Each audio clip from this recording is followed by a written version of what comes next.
Welcome to Keep Your Hands in Your Skirt podcast with your host, Sabrina Brightstar. Are you a woman who manages her own set point? Use the universal laws of the universe to raise your vibration. Be a woman who can receive more pleasure, more fun, and more joy. Together, let's claim our infinite worth. Keep Your Hands in Your Skirt is a fun way to remind yourself to mind your own business. Zero in on you and your desires. Say goodbye to judgments and people-pleasing. Join Sabrina and be a woman who can receive, create, and actualize everything you desire. Hello and welcome. Keep your hand in your skirt. My name is Sabrina. I am your host. Keep your hand in your skirt. Are you managing your own set point? Would you like to raise your set point? If so, I've got some great information to share with you today. Today's topic is brain wellness. How often do you think about your brain?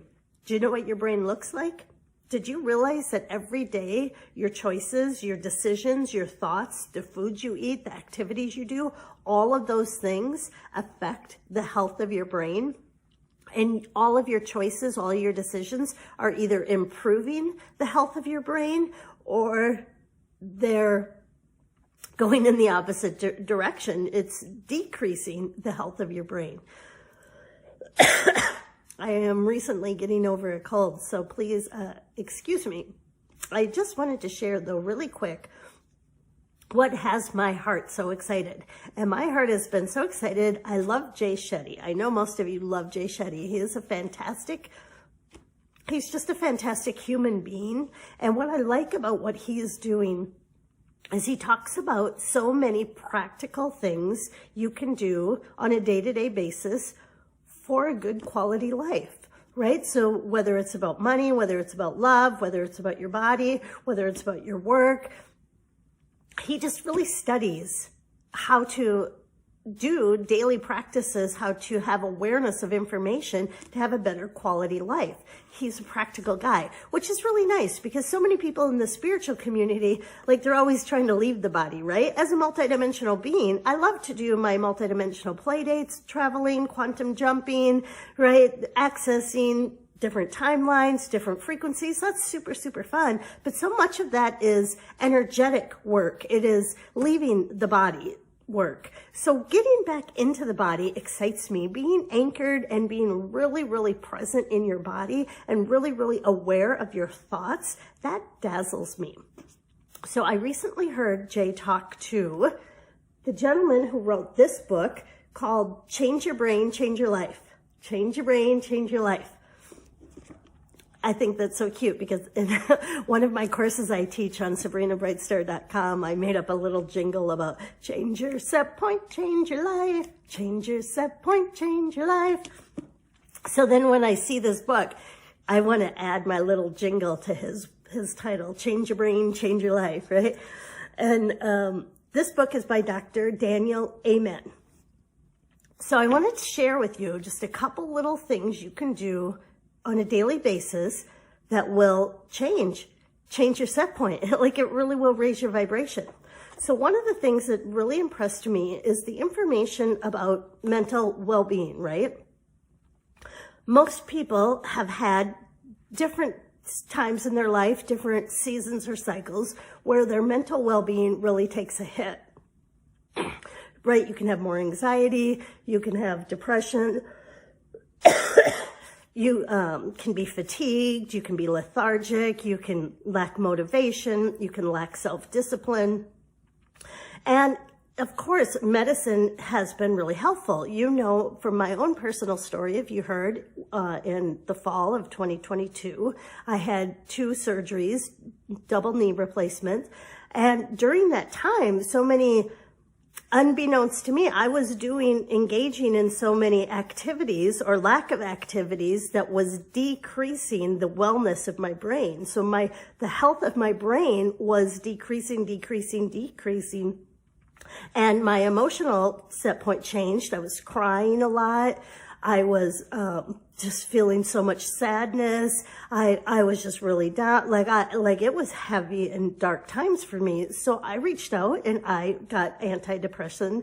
I got medication to help with, because I knew my thinking wasn't right. I was aware I wasn't acting myself. And I was able to get the tools and the help to change that. But it's interesting, in addition to getting medical help and getting prescription drugs, there's also things that I could have been doing, thoughts I could have been having, chemicals or supplements I could have been taking that would have been improving my health and wellness during that really trying crisis time for me. So one of the things he talks about is omega-3. And this is a vegan product. Of course, I'm not getting, if you're watching me on YouTube, I'm not endorsing these from a financial gain. These are just products that I use that I am noticing a really dramatic difference. And this is for vegans. Vegans in particular do not get enough omega-3. So even if you're not a vegan, he talked about, I'm not going to say it right because, I'm not a scientist, but he talked about somehow, even if you're getting the omega-3, but you're not getting the vitamin D, somehow those two need to be high levels of both of them in order for them to get absorbed. So you can read it in the book or listen to the podcast with Shetty. But omega-3, if you increase your omega-3, if you get enough omega-3, your brain requires omega-3. And if your brain doesn't have enough omega-3, some of the side effects are lethargic, anxiety, depression, sad thoughts, negative thinking, right? Because something can happen, and if your brain is functioning normal, you'll just observe it. You'll just be neutral when you see it. You'll be like, oh, okay, this thing happened. But if your brain has poor brain health, if your brain is missing certain ingredients or nutrition, something will happen and you'll perceive it as negative. You'll perceive everything as negative. You'll assume the worst. Have you ever seen some of those people? They get kind of in that state where they just perceive everything negative. Well, what if they're not negative people? What if it's just an indicator that their brain is not working at its optimal levels? Right? Like it gives you so much, like reading this book and listening to this man talk, it gives me so much compassion. Because sometimes people are just assholes, or maybe you yourself have been an asshole. Maybe you yourself have just like, wow, I can't believe I showed up like that. It could be an indicator that your brain's health it's not functioning properly at this now moment, right? So every day, the things you think about, the foods that you eat, the activities you do, all of those choices, all of those decisions, all of those thoughts, all of those automatic things that are happening on a daily basis, they are either improving your brain health or decreasing your brain health. So your brain health can change all the time. So when I look back at what was happening in 2012, well, I had physical pain, right? That's difficult. I wasn't moving. Hardly, right? So that was difficult. I wasn't getting sleep, so that was difficult. I was feeling really alone and lonely, so my thoughts, right? I wasn't anywhere near getting the supplements or the nutrition I need. So you can see, then it spirals and it grows. So it doesn't have to be a big dramatic thing, but having the awareness that there are little things that we can do on a daily basis can help redirect us to get a healthier brain. And when your brain is healthier, your happiness levels are higher. He talked about, instead of a massive, like most Americans, we want a massive dopamine hit, right? We want an intense one. So we way overeat to get that intense dopamine, or we way overdrink, or we way over exercise, or we way over sexuality. We do these different things for this massive hit. Well, he talks about the massive hits aren't necessarily good for your brain health. You actually want your brain to have slow, steady drips of dopamine, because then you're consistent, right? And this consistency to follow through, this consistency to have discipline, this consistency to make good choices, this consistency to be balanced, right? There's something amazing about that. So I'm in love with this guy. Again, if you're watching the video, you can see the book, Change Your Brain, Change Your Life. He's got a lot of books. Go ahead, check out the book. I'll put it in the show notes. But this is a conversation I want to keep happening. And I want to talk about things that we can do, because every time you learn something new, you're rewiring your brain, right? So learning a new language, learning a new instrument. Like, I guess, he talked about, tennis, pickleball, and table tennis or ping pong are like 3 of the best activities you can do for one of the centers of your brain.